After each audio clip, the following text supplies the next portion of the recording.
For standing by and welcome to the Robinhood Markets fourth quarter and full year 2023 earnings conference call. At this time, all participants are in listen-only mode. After the speaker's presentation, there will be a question-and-answer session. To ask a question during this session, you'll need to press star 11 on your telephone. If your question has been answered and you'd like to remove yourself from the queue, simply press star 11 again. As a reminder, today's program is being recorded. And now I'd like to introduce your host for today's program, Chris Cagle, Vice President of Corporate FP&A and Investor Relations. Please go ahead. All right. Thank you, Jonathan. And thank you to everyone for joining Robinhood's Q4 earnings call. With us today are CEO and co-founder Vlad Tenev and CFO Jason Warnick. Before getting started, I want to remind you that today's call will contain forward-looking statements. Actual results could differ materially from our expectations, and we have no duty to provide updates unless legally required. Potential risk factors that could cause differences, including regulatory developments we continue to monitor, are described in the press release we issued today, the earnings presentation, and our SEC filings, all of which can be found at investors.robinhood.com. Today's discussion will also include non-GAAP financial measures. Reconciliation to the GAAP results we consider most comparable can be found in the earnings presentation. With that, let me turn it over to Vlad. Thanks, Chris. Hi, everyone. We're going to try something a little bit different today. I'm going to keep my remarks brief so that we can spend more time on Q&A. Robinhood's focused on three things. Number one, winning the active trader market. Two, increasing wallet share as we deepen relationships with our customers. And three, expanding internationally.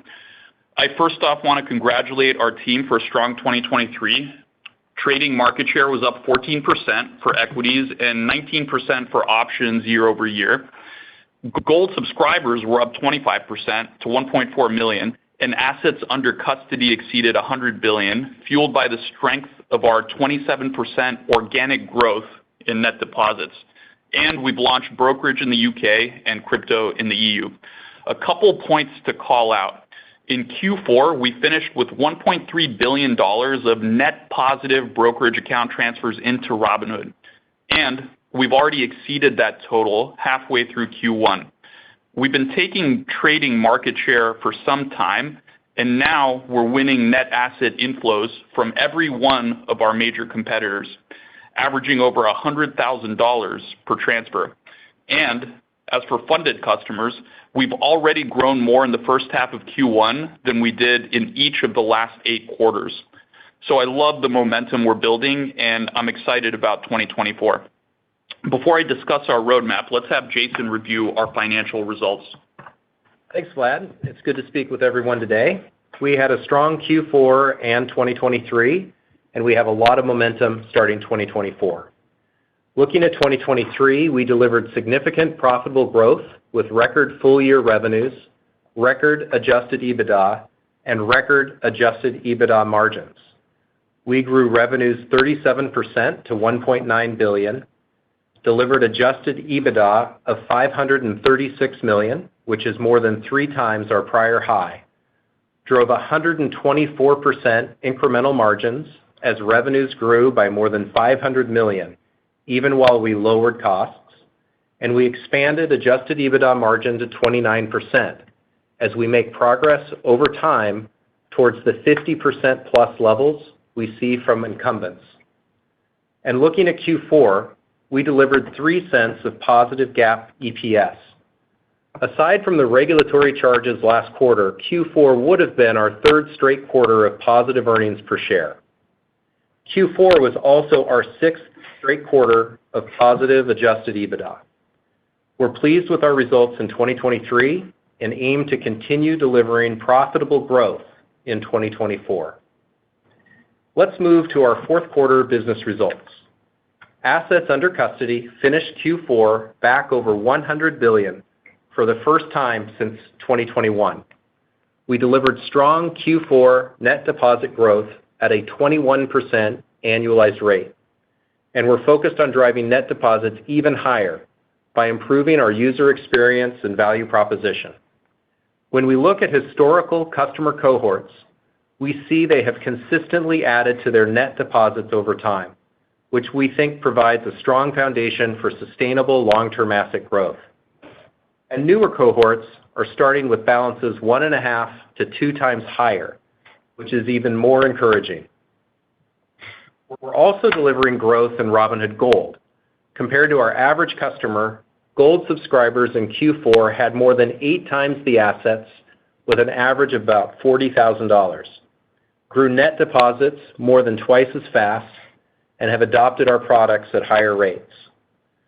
Gold subscribers are up 25% year over year to 1.42 million.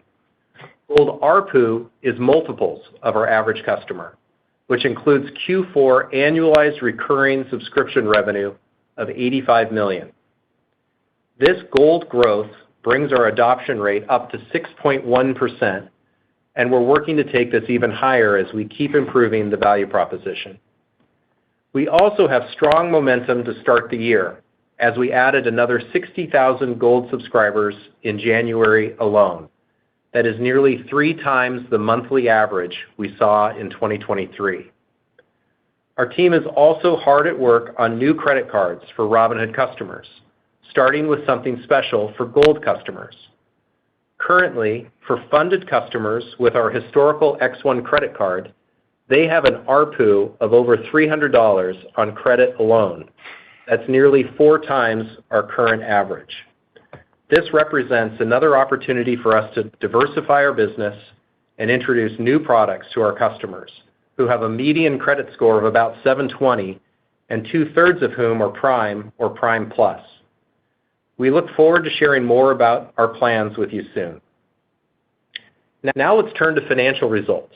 In the fourth quarter, we generated net income of $30 million, as total net revenues increased 1% sequentially to $471 million, and total expenses came in better than our outlook. Looking at Q4 revenues, transaction revenues increased as crypto notional volumes nearly doubled, and other revenues grew as we saw early traction in Sherwood Media and added more Gold subscribers. These increases were partially offset by the anticipated decline in net interest revenues from lower SEC lending demand across the industry. I'd also note that our monthly metrics now include total SEC lending revenues, so investors have even more visibility into the drivers of our net interest revenues through the quarter. Looking at fourth quarter expenses, adjusted OpEx was $364 million, performing better than our outlook even while we increased our growth investments. And for share-based compensation, it was $81 million, in line with our outlook. This combination drove Q4 adjusted EBITDA of $133 million, up 62% from a year ago. Now let's move to our 2024 outlook. We aim to deliver another year of revenue growth and margin expansion. Looking at revenues, with the current macro backdrop, we're planning for strong growth in 2024, driven by continued 20+% net deposit growth, increasing Gold adoption, double-digit gains in trading market share, exciting new product introductions, and our diversified revenue model. And the year is off to a great start. January net deposits were nearly $4 billion, of which about 1/3 was net positive transfers in from other brokers. That January result was the highest monthly total since the first half of 2021, and we're seeing continued strength in early February. Looking at expenses, we plan to continue investing across new products, features, marketing, and international, while getting more efficient in our existing businesses and managing headcount growth all in to low single digits.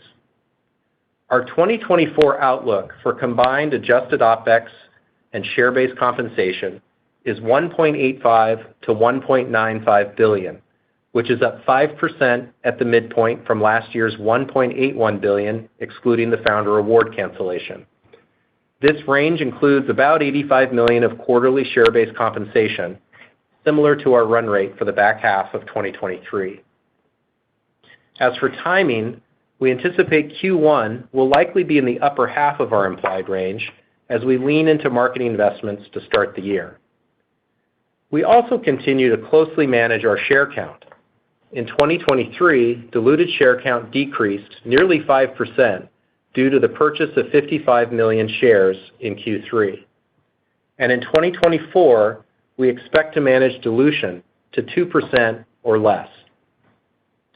We believe this plan positions us to drive profitable growth again in 2024 as we grow revenues and expand margins.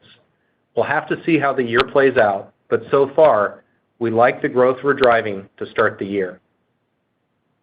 I also wanted to share some perspective on the interest rate backdrop in 2024. First, when we look at the forward curve, the implied average Fed funds rate in 2024 is roughly the same as it was in 2023, making rates a fairly neutral input for revenue year over year. Second, of our $30+ billion of interest-earning assets, less than half of that is rate sensitive because we pass the vast majority of cash sweep interest onto our customers. So as rates move, we do not anticipate a significant change in the yield we earn on cash sweeps. And third, and most importantly, declining interest rates tend to support growth in assets, balances, and trading. So we think 2024 is the year when we'll see interest rates shift from being a headwind for our business growth into a tailwind. In closing, we had a strong Q4 in 2023, and we have a lot of momentum to start the year. We remain focused on driving profitable growth for shareholders as we work to maximize EPS and free cash flow per share in 2024 and the years to come. Now I'll turn the call back to Vlad. Thanks, Jason. As we enter the year, I want to highlight some of the areas we're most excited about to drive growth in 2024 and beyond. First, for winning the active trader market, we're going to continue to invest in our user experience on mobile, where we're currently number one in market share. In addition, we will be launching a more feature-rich professional offering on the web for active traders.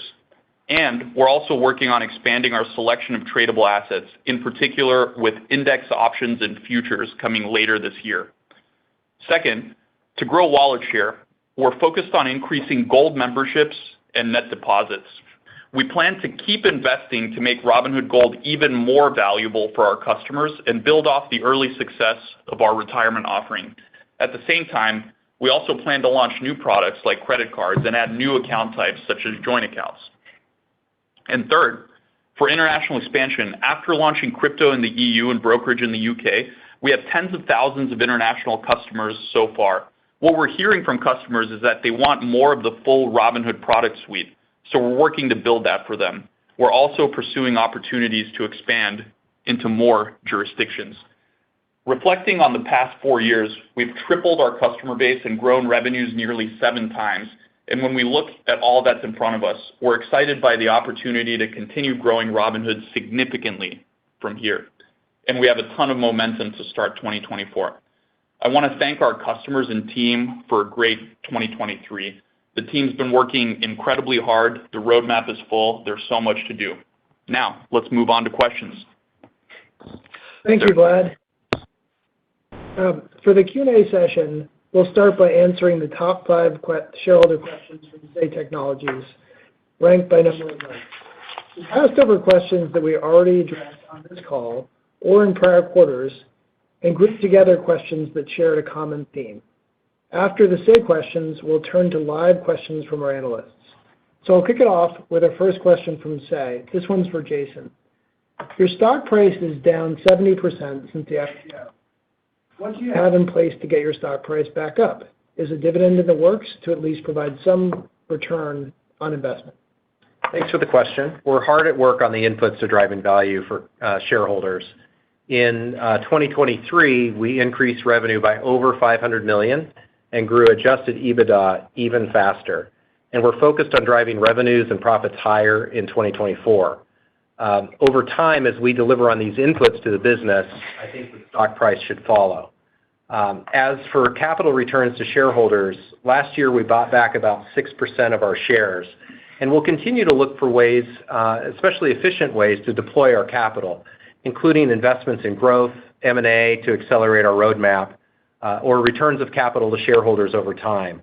But right now, to your question, we don't have any plans for dividends. All right. Thank you, Jason. The next question's for Vlad. Vlad, what will it take to get Robinhood to the next level, to start competing with Fidelity and the rest of the most common brokers? Thanks for the question.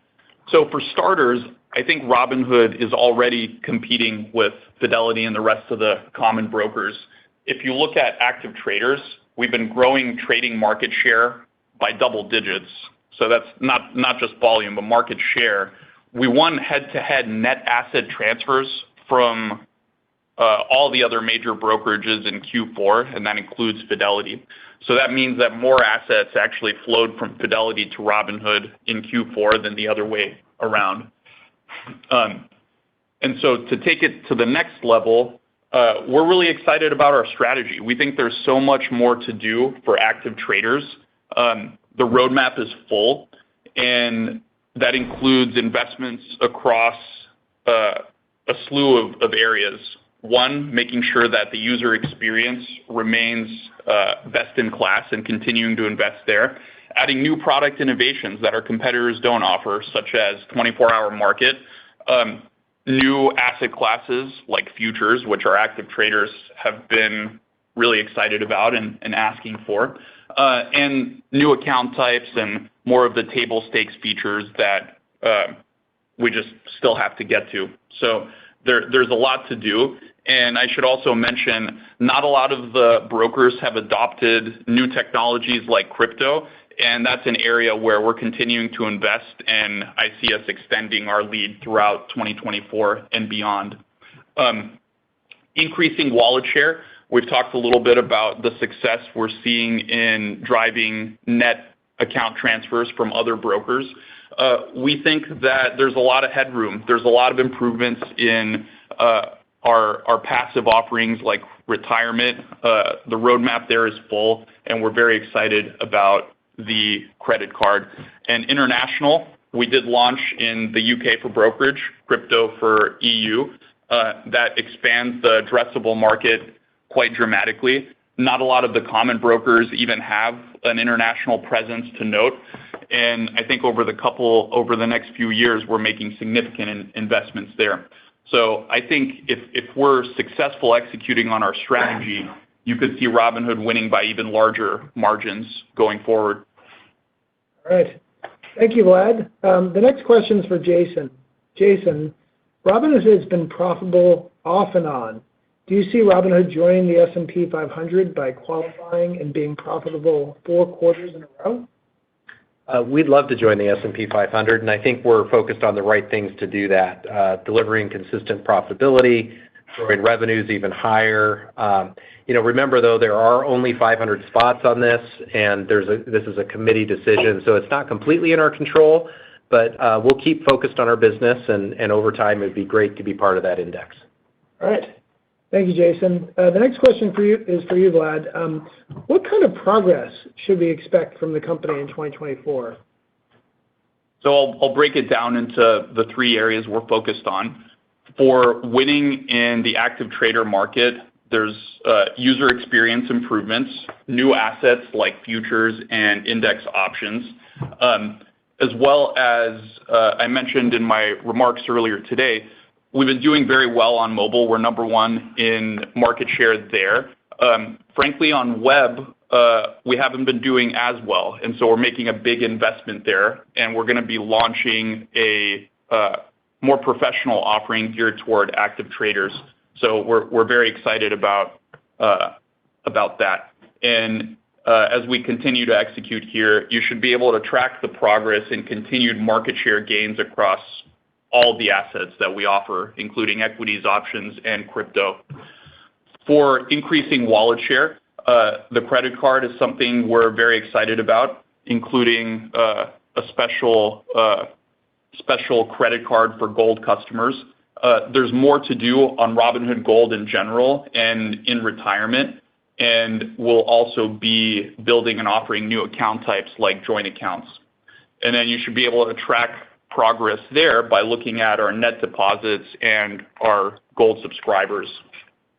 And then expanding internationally, We launched in the EU for crypto and in the UK for brokerage.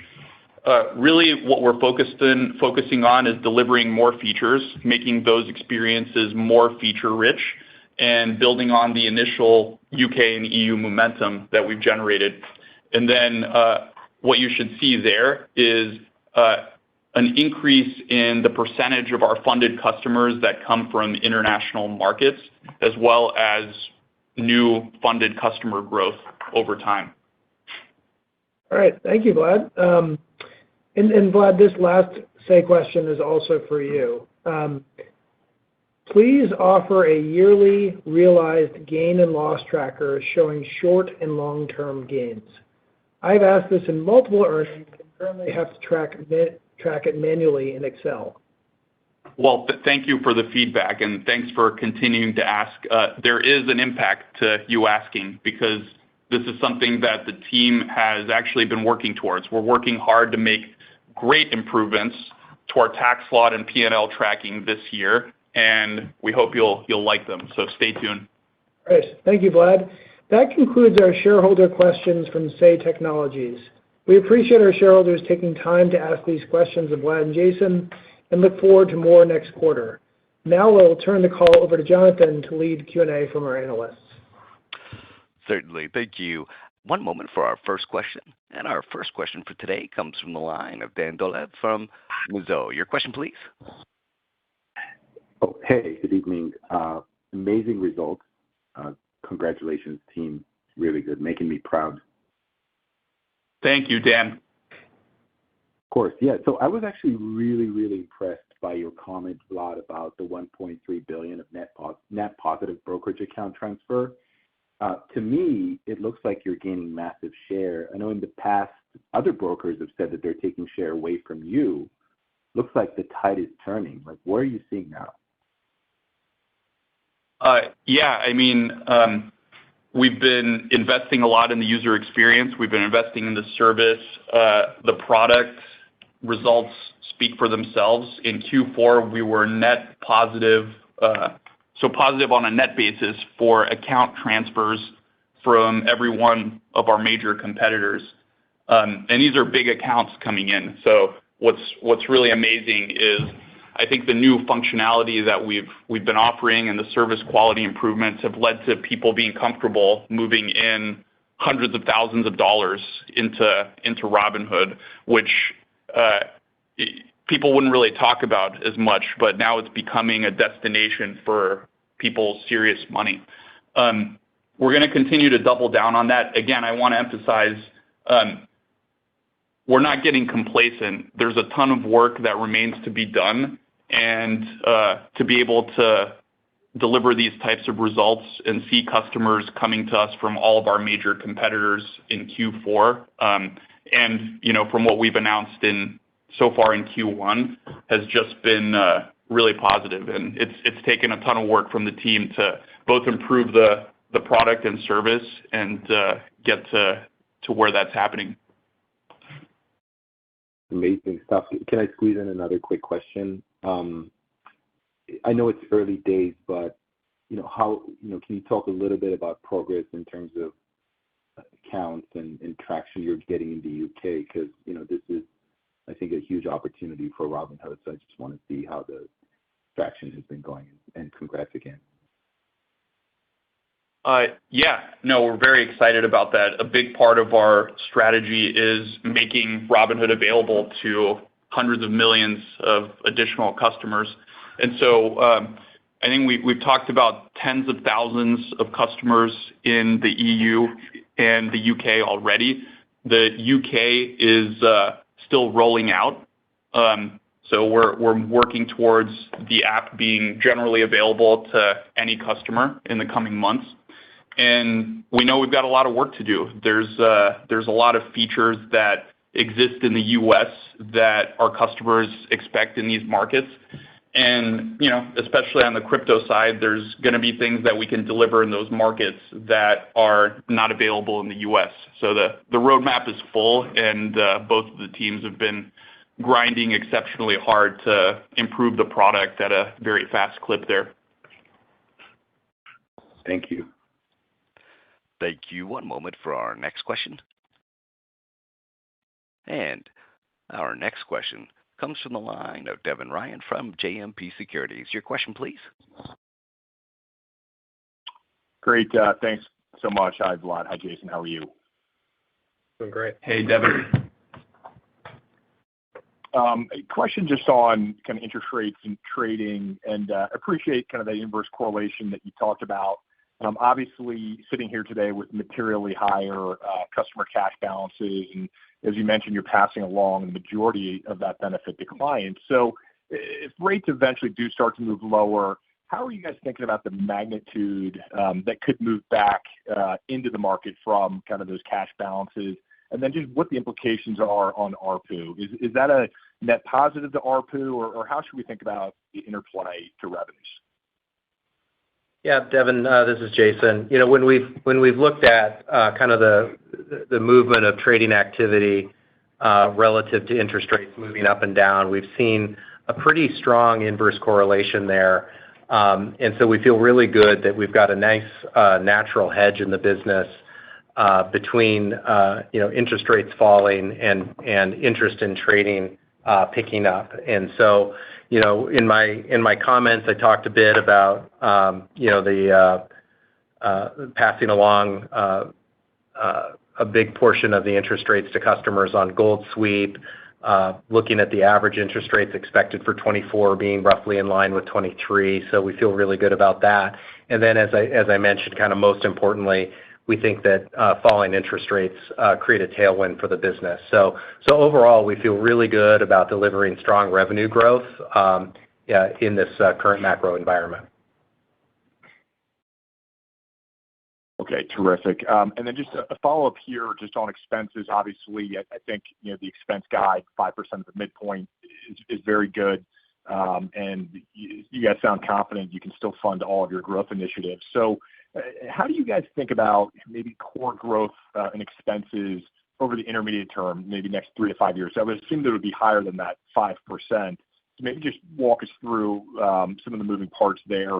And then just the second part of the question is just thoughts on leaning in more on marketing spend. I mean, you had a fantastic quarter. It sounds like you're having a lot of success with these promotions, and I'm just curious if maybe it makes sense to even lean in more there, because it would seem the payoff is very good with all the momentum you have there. Thank you.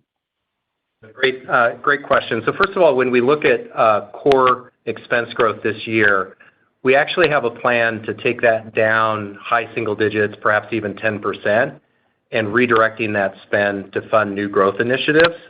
And then kind of looking out over the mid to longer term, in terms of core growth, we think that could be low single digits, perhaps even lower. There's still a lot of opportunity for us to drive efficiency in this business, and we think we can maintain our core business and redirect the savings into growth initiatives over time. On your question about leaning more into marketing, you're on the same page as the management team. That is the plan this year, and we are planning to spend up to about $100 million more in marketing in 2024, which is baked into this guidance. The team is really focused on bringing in high LTV customers with that spend, and we're liking kind of the early signals that we're seeing, and so we want to lean in more there. Okay, that's really great color. Thank you, guys. Appreciate it. Thanks, Devin. Thank you. One moment for our next question. And our next question comes from the line of Alex Markgraff from KBCM. Your question, please. Hey, team. Thanks for taking my question. Just wanted to come back to the account transfer and some of the disclosure around the 1% bonus offering.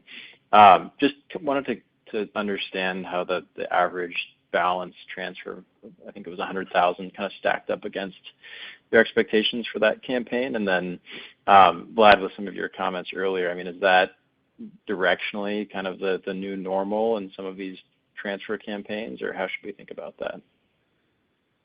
Yeah, so I would just say, looking back, over the past 10 years, we've taken market share of the trading activity. Now we're coming for the assets too. So our focus is increasingly going to be on driving asset growth. We just completed the 1% promo for ACATS in taxable brokerage accounts. We saw over $3 billion in ACATS in from that. And now we're turning our focus on the 3% retirement promotion on rollovers and transfers for retirement accounts that runs through tax season. On average, as you pointed out, the customers transferring assets over are much larger than kind of the average account size. And we're really excited about the momentum that's giving us to start the year. And maybe if I could just squeeze in one more, any sort of color or observations you could share with us on, the interplay between some of the spot Bitcoin ETFs that were made available in the early part of the year, as opposed to, direct Bitcoin ownership? Yeah, Alex, this is Jason. I'll go ahead and take that.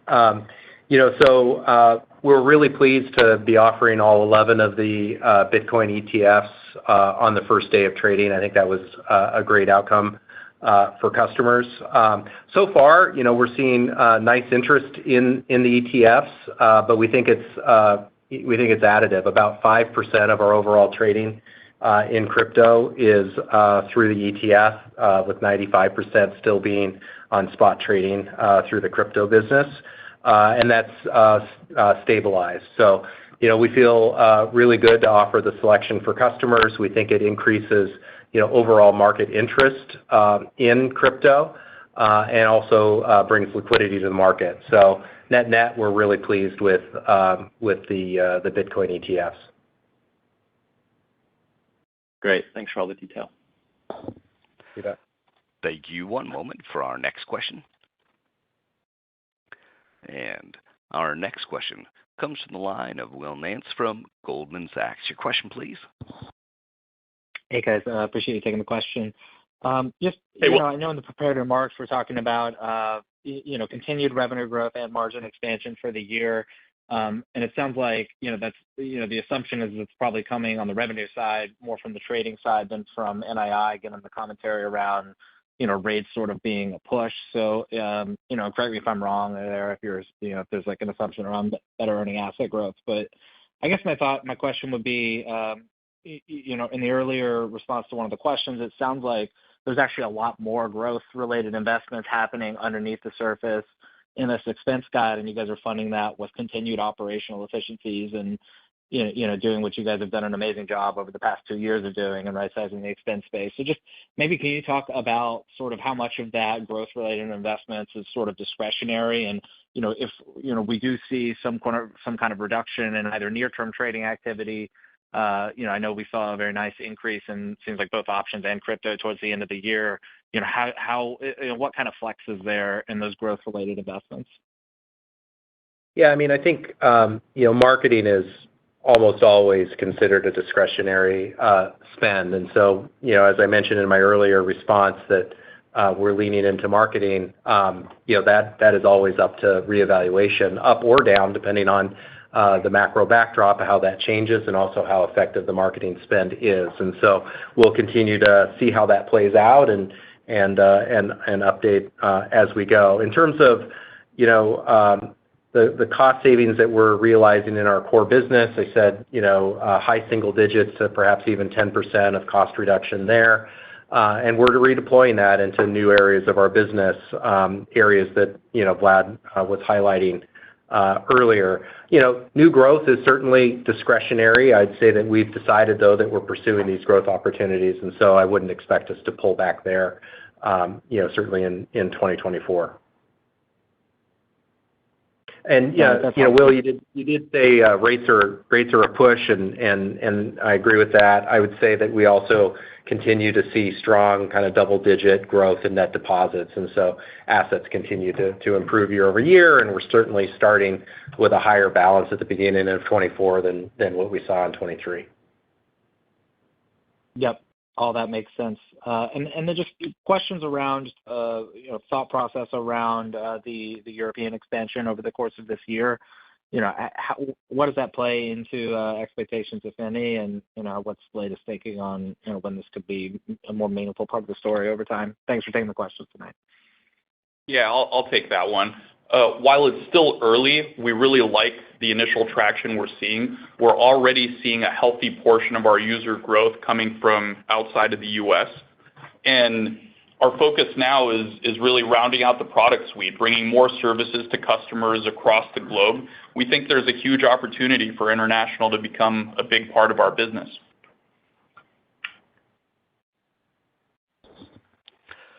Thank you. One moment for our next question. And our next question comes from the line of Steven Chubak from Wolfe Research. Your question, please.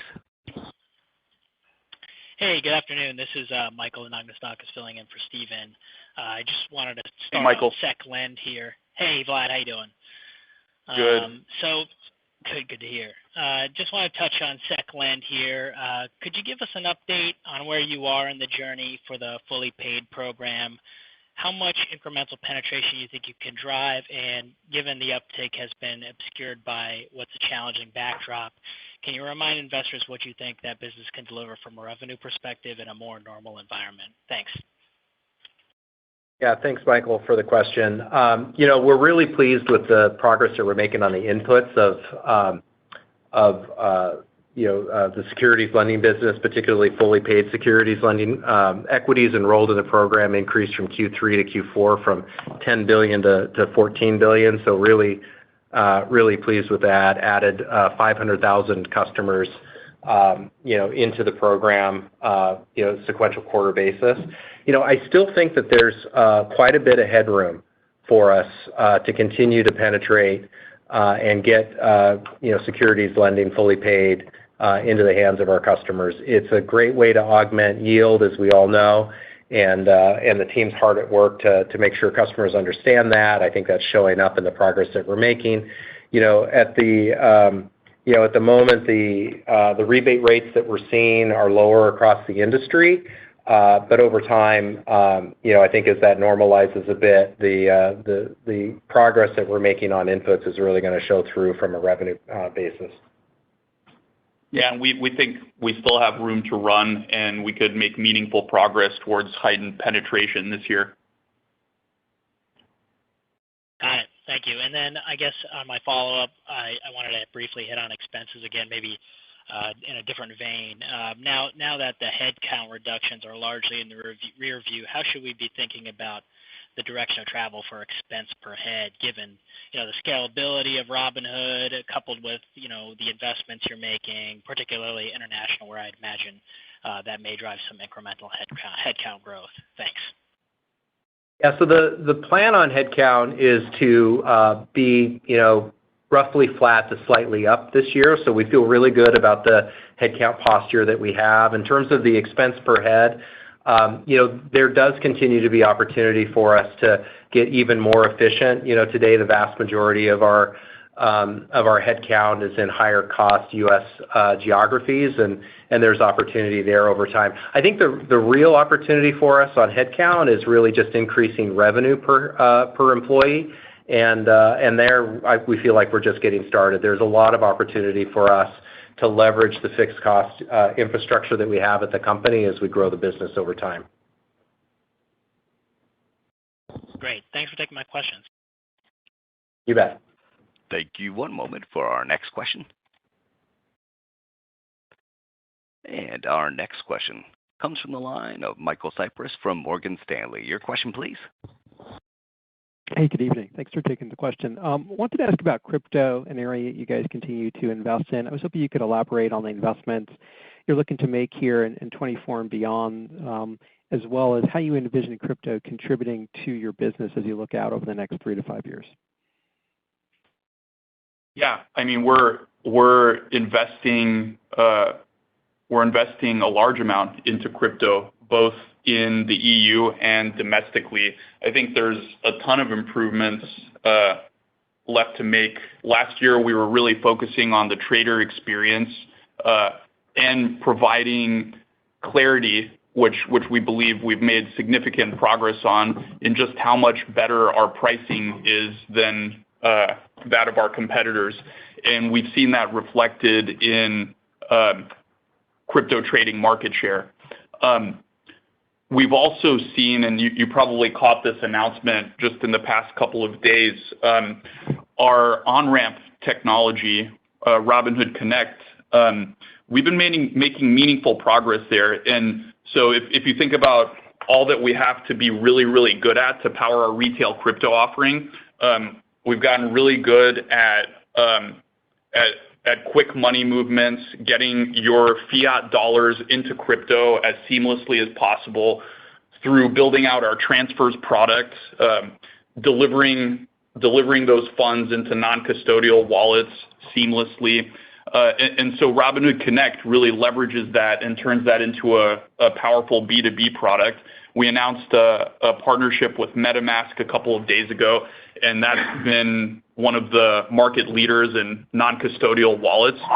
And they do a really nice thing where you can actually compare the use of different on-ramps, and they sort it by which one is the most cost-effective. And when you kind of look on that page, you see Robinhood at the top. So I think it really shows the investments that we've made in our platform, and it's reflected in us being able to offer lower costs, not just for our consumers, but for business partners as well. And I think you'll see us chipping away at this bit by bit.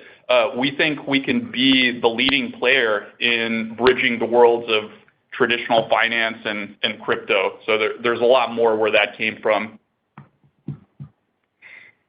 Great. And just a follow-up question, if I could. On the expense side, you guys continue to drive efficiency in the business. Heard you mention you can reduce underlying costs in 24 by up to 10% or so, understanding you'd look to reinvest that elsewhere.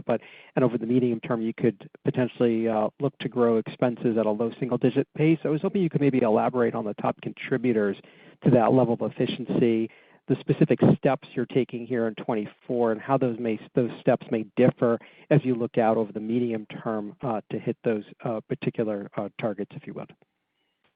Yeah, sure. I mean, we've been really kind of fine-tuning our skills over the last couple of years in terms of efficiency. We're focused on business process efficiency using technology. We have a team that we've spun up that helps the business find opportunities to improve efficiency. One project we just finished was on recruiting, and we think we can save 20 to 40% of our time just on the recruiting process from optimizing our business steps that are involved.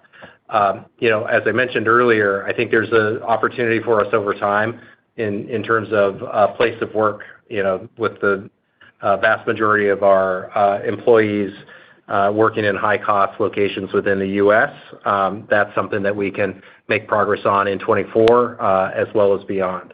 So those are the big levers that I'd point to.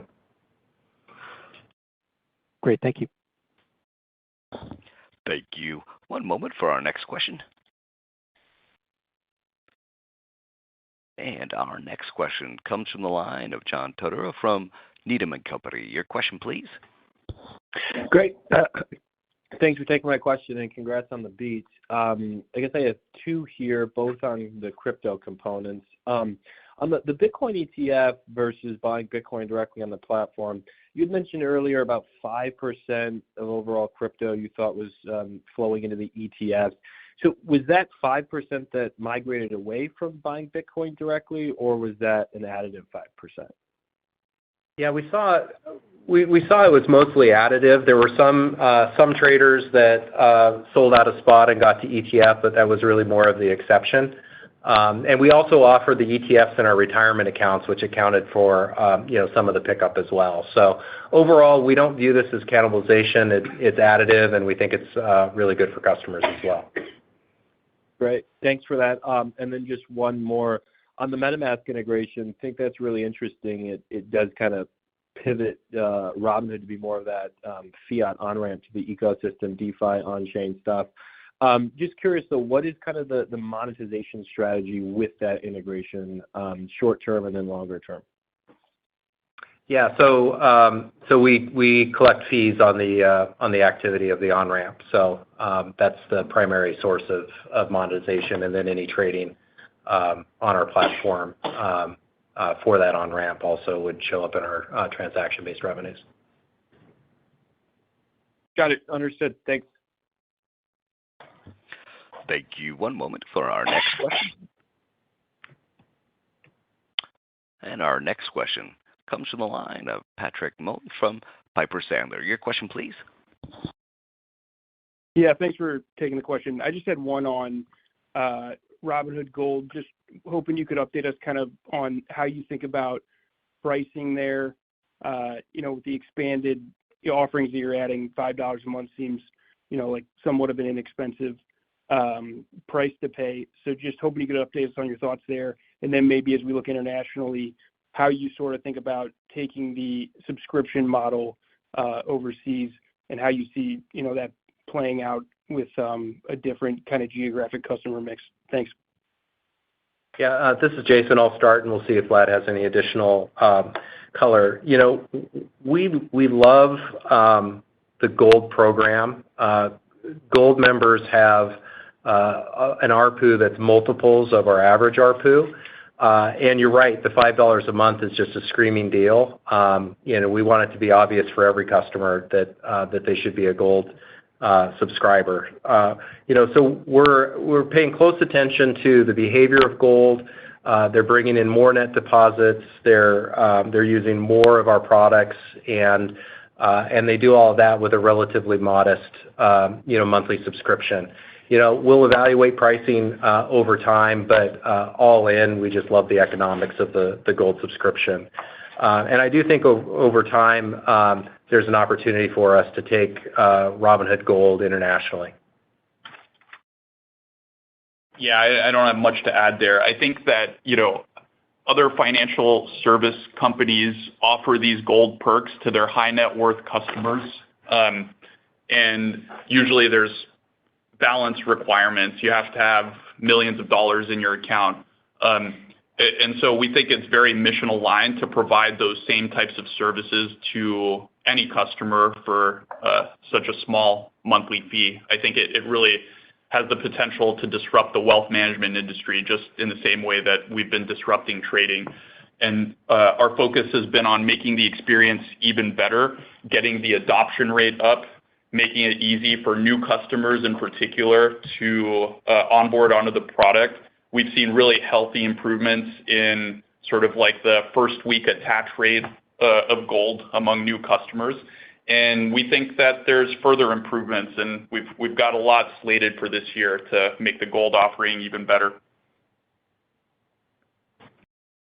Okay, that's great color. And then just to follow up on the equities and options take rate, those have been coming down for the last couple of quarters. Options fee capture seemed to stabilize somewhat in the fourth quarter. Equities declined again. So just kind of as we look out to the next year, how do you think or how do you see the take rates there? Kind of what's the trajectory over the next couple of quarters, I guess, is the question. Thanks. Yeah, you bet. I'd zero in on options for that. For the back half of the year, both Q3 and Q4, we were running at 41 cents per contract. And in January, we're in that zone, but the mix is improving a bit. So we'll have to see how the year plays out. And, nothing really to highlight on the equities side. Okay. Thanks, guys. Thank you. Thank you. One moment for our next question. And our next question comes from the line of Ken Worthington from J.P. Morgan. Your question, please. Hi. Good evening. Thanks for taking the question. As you look to election season in the SEC, do you expect the SEC will execute on the market structure changes proposed last year for equity markets? And if so, do you think that equity market structure changes will differ from the original proposals, or are they likely to stay on track? And which are kind of most important to Robinhood here?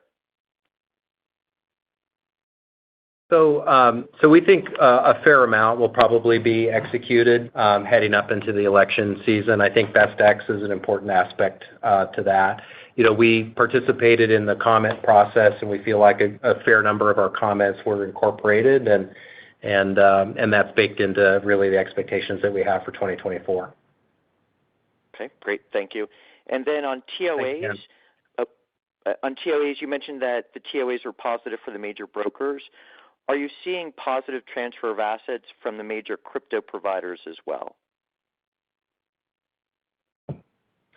So it's a little bit difficult to reconcile the crypto activity in that way because a lot of people use crypto or Robinhood as an on-ramp to purchase crypto and then kind of use it in the Web3 ecosystem. So it's a little bit different of a behavior than brokerage ACAT transfers, where those assets tend to sit and accumulate. So I don't think you can make really apples to apples comparison. The one thing, Ken, that I'd highlight is that the crypto volume on Robinhood nearly doubled in Q4. So really seeing strong engagement and increasing market share. Okay, great. Thank you much. Thanks, Ken. Thank you. One moment for our next question. And our next question comes from the line of Benjamin Budish from Barclays. Your question, please. Hi, good evening, and thanks for taking the question. I wanted to follow up on an earlier question about taking the subscription model overseas. Maybe can you talk a little bit about, now that you're rolling out in the UK, what the revenue model looks like over there? I mean, I think we all understand it will look somewhat different than the US, but can you kind of give us any kind of color on what that should look like as the platform ramps over there? What are the kind of main sources of revenues? Thank you. Yeah, Ben, I'd say, in the UK, we know that payment for order flow isn't allowed, but really all of the other income streams are available there over time. So margin, fully paid securities lending, certainly, interest on cash. And so, I would say as we look internationally, the revenue characteristics and ARPU, in some jurisdictions will be a little higher than the U.S., some a little lower, but on average, we think that the income potential is pretty much on par with what we're seeing in the U.S. And we know that market in particular is very used to subscription products. So we're definitely hard at work crafting a great Gold experience for international. Yeah, and remember that payment for order flow is actually a pretty modest portion of our revenue for equities trading in the U.S., and so not having that in the U.K. is not a big concern. Got it. That's helpful. And maybe one follow-up, maybe sort of connected. Can you talk about the activity you're seeing in your 24-hour markets? I know some of the appeal is for overseas investors who are far away in different time zones, but you've talked in the past about expanding access outside of the traditional trading hours. So what sort of activity are you seeing there? What kind of uplift might you see as you kind of continue to roll out more stocks to that offering? Thank you. Yeah, I think the team's done tremendous work making the 24-hour market offering better and better. We started with a pretty limited set of names roughly a year ago. They've been adding names by the hundreds. So we have somewhere around 900 tickers available in the overnight trading session. Hundreds of thousands of our customers have used the product, and we've seen particularly strong activity around earnings when really Robinhood is among the only places available to trade some of these tickers.